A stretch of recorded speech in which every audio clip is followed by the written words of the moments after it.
बेटा एक बुक चाहिए मुझे।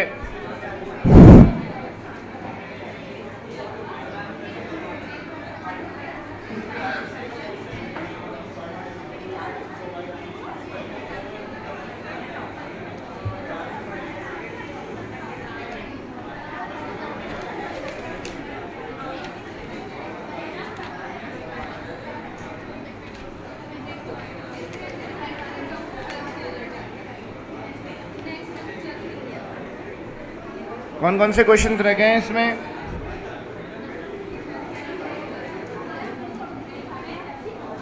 बेटा एक्सरसाइज 9.5 में कौन कौन से सवाल रह गए हैं?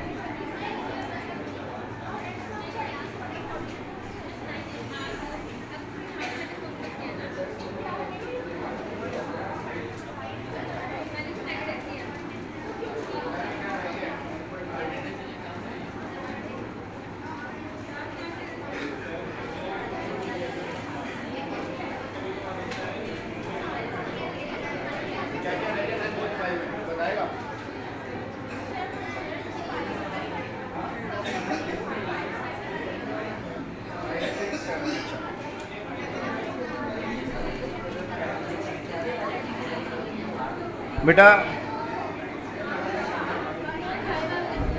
5 करा दिया है ना? नहीं कराया 5 ना? बेटा क्वेश्चन नंबर 2 पे आ रहे हैं 9.5 के। Find equation of the hyperbola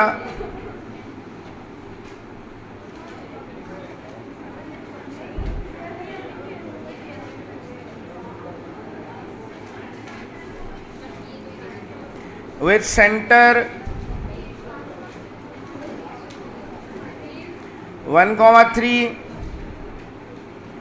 and satisfying the following condition। बेटा पार्ट 1 में कहा जा रहा है फोकस बराबर है 2,3 के, एसेंट्रिसिटी बराबर है √3 के, और transverse axis is parallel to X axis लिखा हुआ है। इसका मतलब है ये केस 3 है क्योंकि सेंटर ओरिजिन पे नहीं है और सवाल में बताया गया कि transverse axis parallel to X axis है।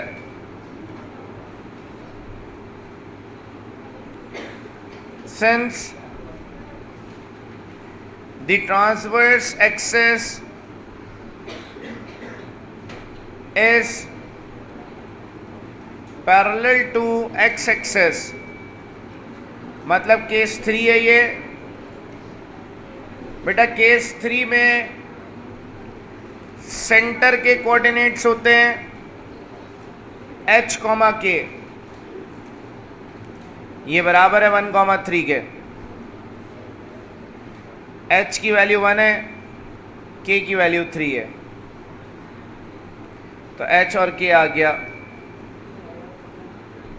बेटा सवाल में फोकस गिवन है, तो बेटा केस 3 में फोसाई होता है h ± c, k। जब एक दिया हुआ होगा तो प्लस का फॉर्मूला यूज करेंगे। बेटा यहाँ h + c बराबर है 2 के, h की जगह 1 रख दिया, k की वैल्यू 3 आएगी, यहाँ से c आ जाएगा 2 - 1 मतलब c आ गया 1।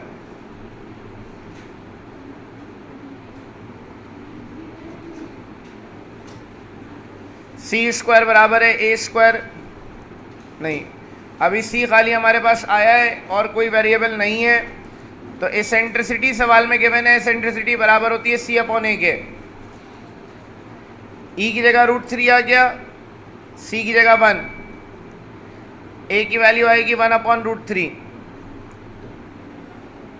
बेटा ए निकालने के बाद बी चाहिए। हाइपरबोला में सी स्क्वायर बराबर है A square plus B square के। सी की जगह 1 आ गया, 1/√3 का स्क्वायर प्लस बी स्क्वायर।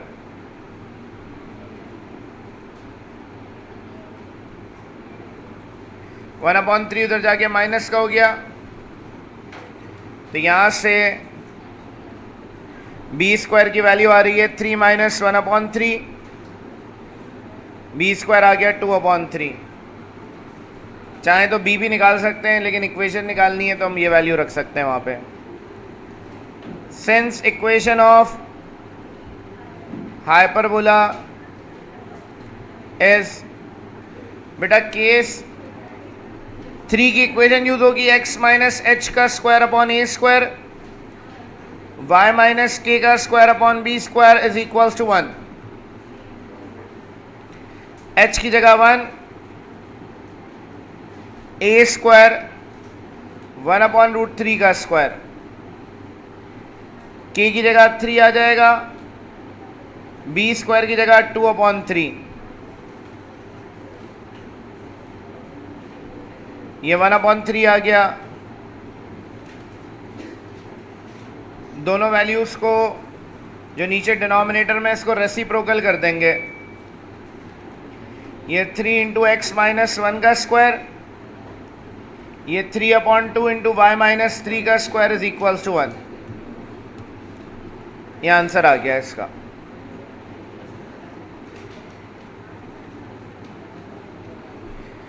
इसका जो पार्ट 2 है इसका सवाल ही गलत है बुक में, वो सॉल्व नहीं हो सकता, इसलिए पार्ट 2 छोड़ देंगे हम। बेटा क्वेश्चन नंबर 5 में कहा जा रहा है find the equation of rectangular hyperbola with centre at origin. Centre origin पर है, इसका मतलब है कि केस 1 या 2 होगा। वर्टिसेस के कोऑर्डिनेट्स हमें बता रहे हैं कि कौन सा केस है, केस 1 है। Since the axis of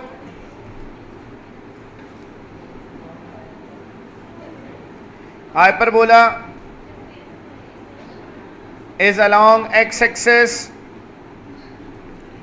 बेटा हमें पता है कि वर्टिसेस होते हैं केस 1 में प्लस माइनस a,0, यहाँ प्लस माइनस 4,0 है, तो a की वैल्यू 4 आ गई।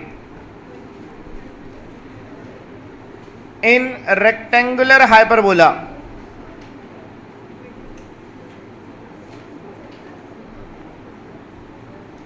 such that rectangular hyperbola एक ऐसे हाइपरबोला को कहते हैं जिसका ट्रांसफर एक्सिस बराबर हो कॉन्जुगेट एक्सिस के। मतलब एक ऐसा हाइपरबोला जिसमें 2a और 2b बराबर हो, तो 2 से 2 कैंसिल हो गया, a जो है वो b के बराबर हो। तो जब भी रेक्टेंगुलर हाइपरबोला की बात आएगी तो रेक्टेंगुलर हाइपरबोला एक ऐसा हाइपरबोला है जिसमें a b बराबर होते हैं। देयरफॉर क्योंकि a की वैल्यू 4 है तो b की वैल्यू भी 4 आ गई। इक्वेशन ऑफ हाइपरबोला निकालने के लिए a और b चाहिए होता है। Since equation of hyperbola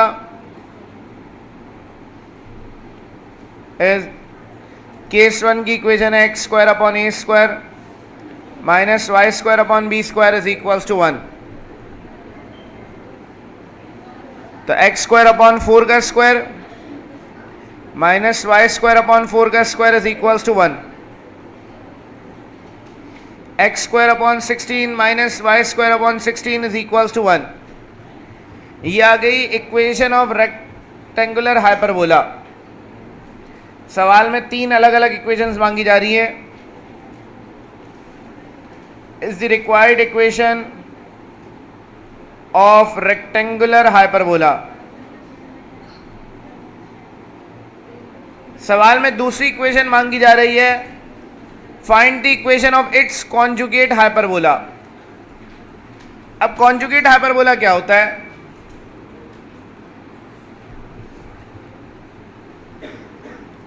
मैं यहां अगर एक हाइपरबोला ड्रॉ करूं,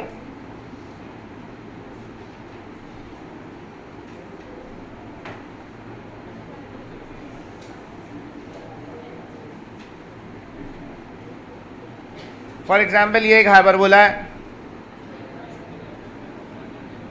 बेटा हाइपरबोला के अंदर आपको ये बात पता है कि दोनों कर्व्स के दरमियान का जो एक्सिस है ये ट्रांसवर्स एक्सिस कहलाता है। इसकी लेंथ 2a होती है। आपको एक और बात पता है कि जो इसके परपेंडिकुलर एक्सिस है ये कॉन्जुगेट एक्सिस कहलाता है, और इस कॉन्जुगेट एक्सिस की लेंथ 2b होती है। कॉन्जुगेट हाइपरबोला से क्या मुराद है? एक हाइपरबोला मैं बनाऊं, ये तो मैंने एक हाइपरबोला बना दिया, एक और मैं हाइपरबोला बनाऊं और वो हाइपरबोला इस हाइपरबोला के कॉन्जुगेट एक्सिस पे बन रहा हो।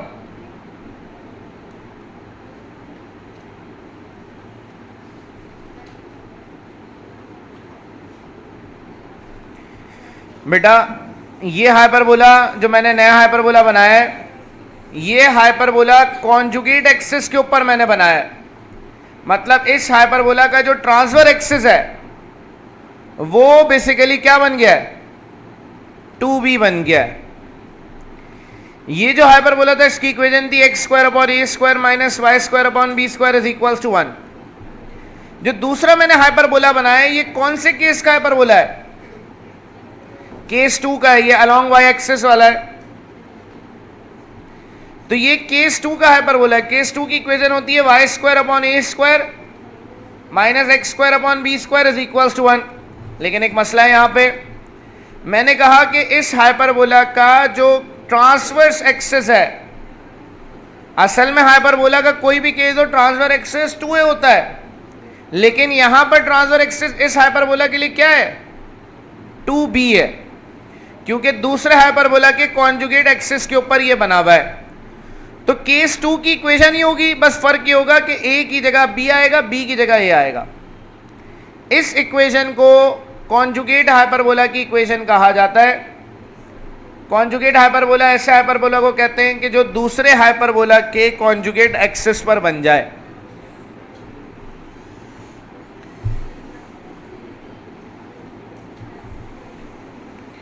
अब यहां पे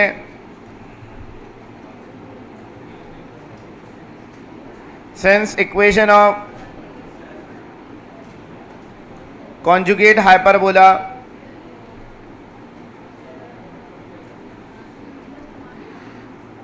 will be, बेटा कॉन्जुगेट हाइपरबोला के लिए y square upon B square minus x square upon A square is equals to 1 आएगा। बी स्क्वायर मतलब 4 का स्क्वायर, ए स्क्वायर 4 का स्क्वायर, यह आ जाएगा y square upon 16 minus x square upon 16 is equals to 1। दूसरी एक और चीज मांग रहे हैं, कह रहे हैं also find equations of asymptotes of rectangular hyperbola. बेटा जब हम हाइपरबोला ड्रॉ करते हैं, फॉर एग्जाम्पल इसी सवाल की मैं बात करूं, ये हमारे पास वाई एक्सिस है और ये इसका एक्स एक्सिस है। बेटा यहां पर a की वैल्यू भी 4 आई है, b की वैल्यू भी 4 आई है, क्योंकि रेक्टेंगुलर हाइपरबोला है। जब हाइपरबोला को ड्रॉ किया जाता है तो ड्रॉ करने का तरीका ये होता है, ड्रॉ करने का सवाल वैसे आता नहीं है, ड्रॉ करने का तरीका ये है कि आपने यहां पर स्केल बना लिया एक्सिस पे,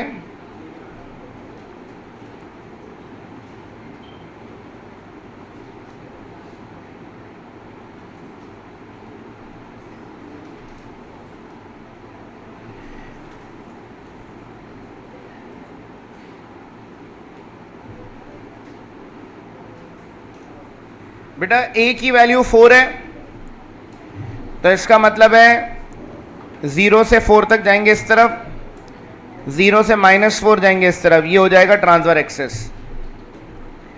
बेटा b की वैल्यू भी 4 है, तो 0 से ऊपर की तरफ 4 कॉन्जुगेट एक्सेस, नीचे की तरफ 4 कॉन्जुगेट एक्सेस।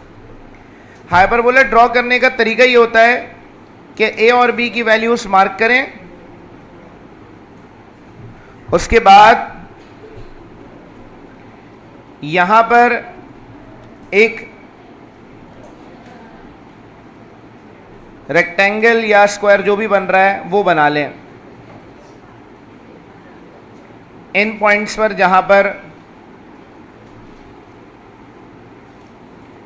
ये एक्सेस आ रहा है।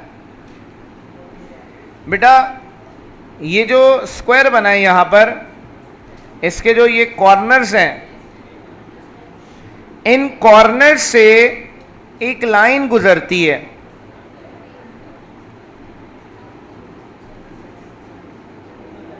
ये लाइन ओरिजिन से होती भी जा रही है। एक और लाइन बनाए, तो इस कॉर्नर से गुजर रही है लाइन, ओरिजिन से होती भी जा रही है। इन लाइंस को एसिम्पटोट्स कहा जाता है। एसिम्पटोट्स हाइपरबोला ड्रॉ करने के लिए यूज होती हैं लाइंस। अब ड्रॉ कैसे करते हैं? आपने ये एसिम्पटोट्स बना लिए, ये हाइपरबोला का वर्टेक्स है। जब हम इसको ड्रॉ करेंगे तो जो कर्व है वो इस लाइन के पास से गुजर जाएगा, लेकिन इस लाइन को टच नहीं करेगा।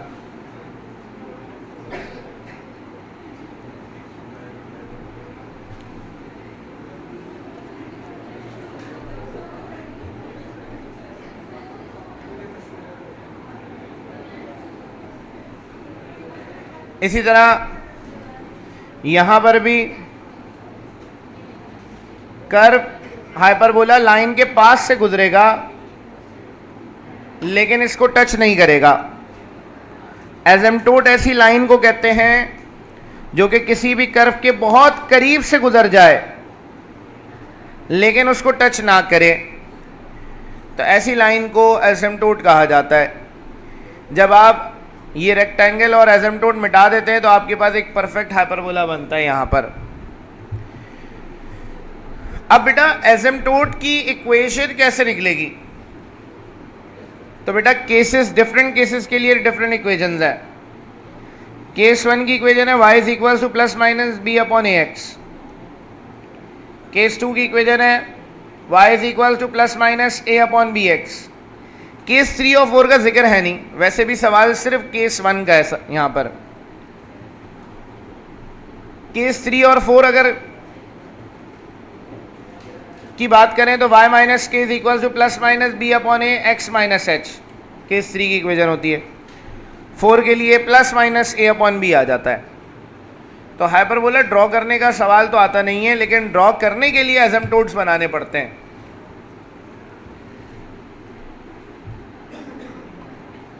अब बेटा इक्वेशन ऑफ एसिम्पटोट्स हमें चाहिए।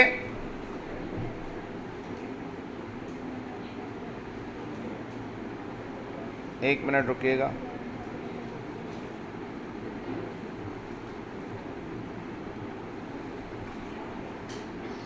तो यहां पर हम लिख लेते हैं भाई,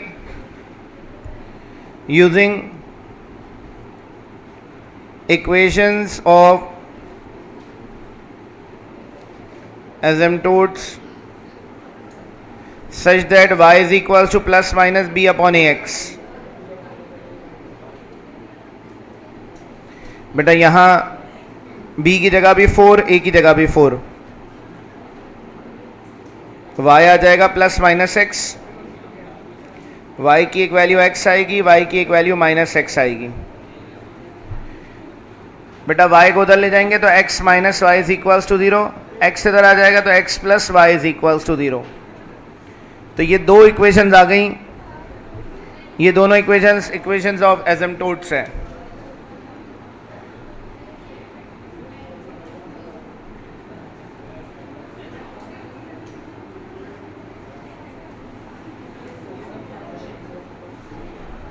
7.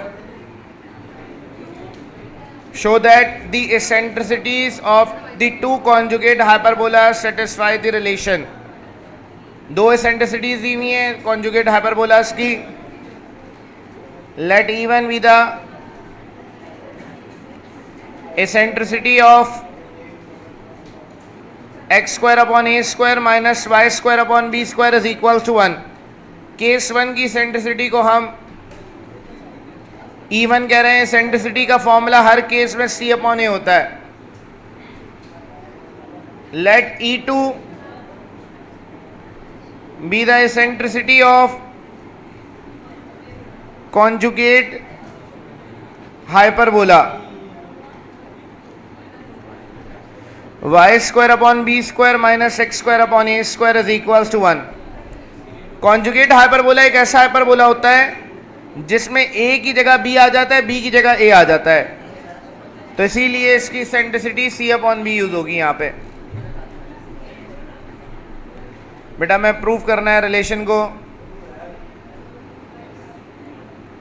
Show that E1 square plus E2 square बराबर है E1 square into E2 square के. यहां पर मैंने राइट हैंड साइड कंसीडर करी है. यह आ जाएगा E1 square into E2 square. E1 की जगह c अपॉन ए का स्क्वायर, E2 की जगह c अपॉन बी का स्क्वायर.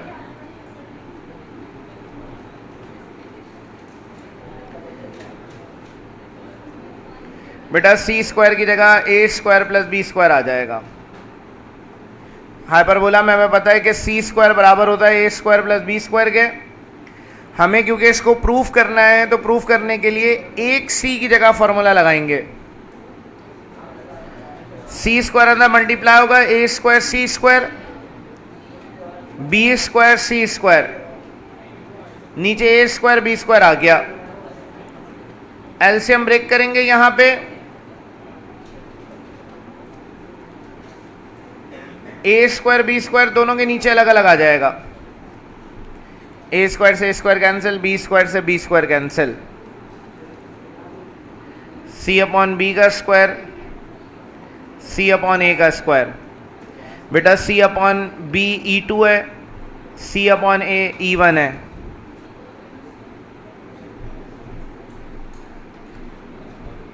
तो ये प्रूव हो गया E1 square plus E2 square के बराबर. Left hand side is equals to right hand side.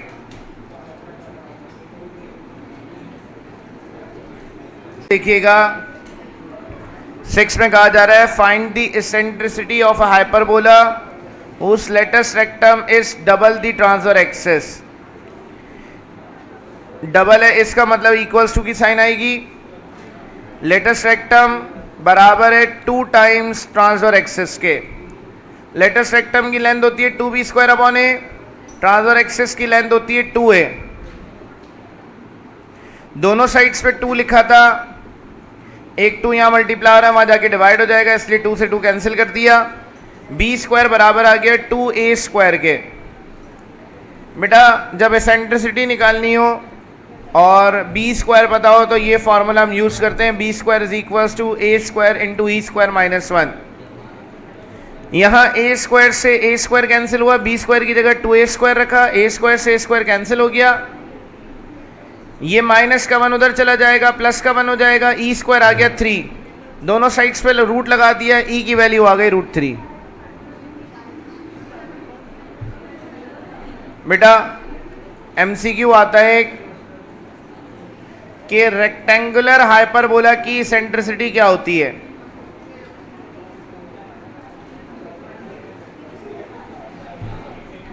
बेटा रेक्टेंगुलर हाइपरबोला एक ऐसा हाइपरबोला है जिसमें a बराबर होता है b के. c स्क्वायर बराबर है a square plus B square के. b की जगह a रख दिया हमने, c स्क्वायर आ गया 2a स्क्वायर. दोनों साइड्स पे रूट लगा देंगे तो c आ जाएगा √2a. एसेंट्रिसिटी का फॉर्मूला होता है E is equal to c upon ए.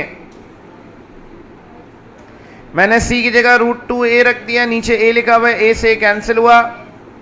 आपने याद रखना है रेक्टेंगुलर हाइपरबोला की सेंट्रिसिटी √2 होती है, ये MCQ आता है।